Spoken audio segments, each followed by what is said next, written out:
সন্ত্রাসীদেরকে বহিরাগত এনে আমাদেরকে হুমকি প্রদান করতে চায়।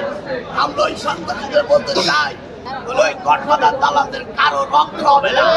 এই নির্বাচনকে বিতর্কিত করার জন্য যারা বিগত দিনে নারায়ণগঞ্জের গডফাদার হিসেবে পরিচিত ছিল, সেই গডফাদার কুখ্যাত সেলিম ওসমান গঙ্গেরা আমাদের এই নির্বাচনকে অন্যদিকে প্রবাহিত করার জন্য তারা কিছু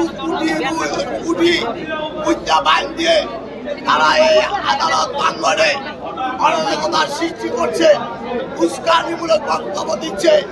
আমরা বলতে চাই আমরা কোনো উস্কানিতে পড়তে চাই না।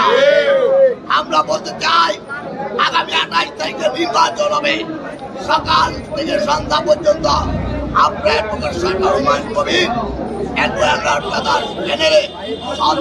পদে পূর্ণাঙ্গ ভোট দিয়ে এই নীল প্যানেলকে বিজয়ী করবেন। এই নির্বাচন একটি চ্যালেঞ্জিং নির্বাচন। এই চ্যালেঞ্জ কার সাথে?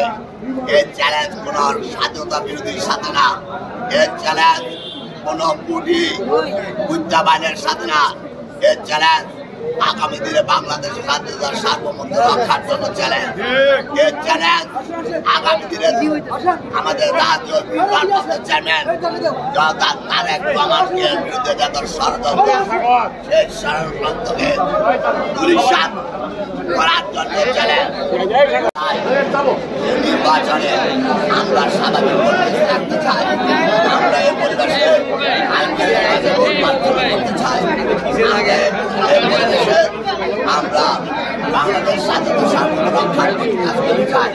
এই নির্বাচনে আমরা জিয়া পরিবারের পক্ষে কাজ করতে চাই। এই নির্বাচনে আমরা দেশের খালেদা জিয়ার পক্ষে কাজ করতে চাই। এই নির্বাচনে আমরা আমাদের তারেক রহমানের পক্ষে কাজ করতে চাই। অতএব আপনারা কোনো কাটছে না, কোনো ষড়যন্ত্র কাটছে না। ওই গডফাদারদের দালালেরা এই আঙ্গুলের আশেপাশে তাদের বাড়িঘর, ওই সকল সন্ত্রাসীদেরকে বহিরাগত এনে আমাদেরকে হুমকি প্রদান করতে চায়।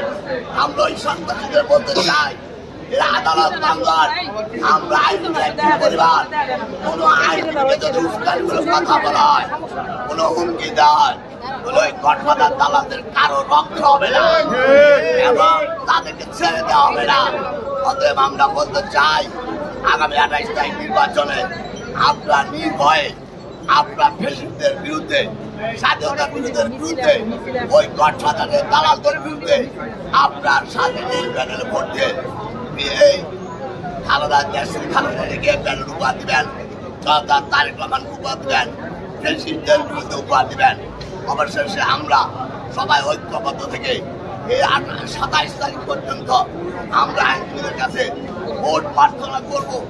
অবশ্যই আমরা সাধারণ আইনজীবীদের সম্মান রক্ষাতে, রক্ষাতে, আইনজীবীদের কল্যাণে আমরা এই নীল প্যানেলকে জয়যুক্ত করে আমরা 28 তারিখ সন্ধ্যার পর বিজয় মিছিল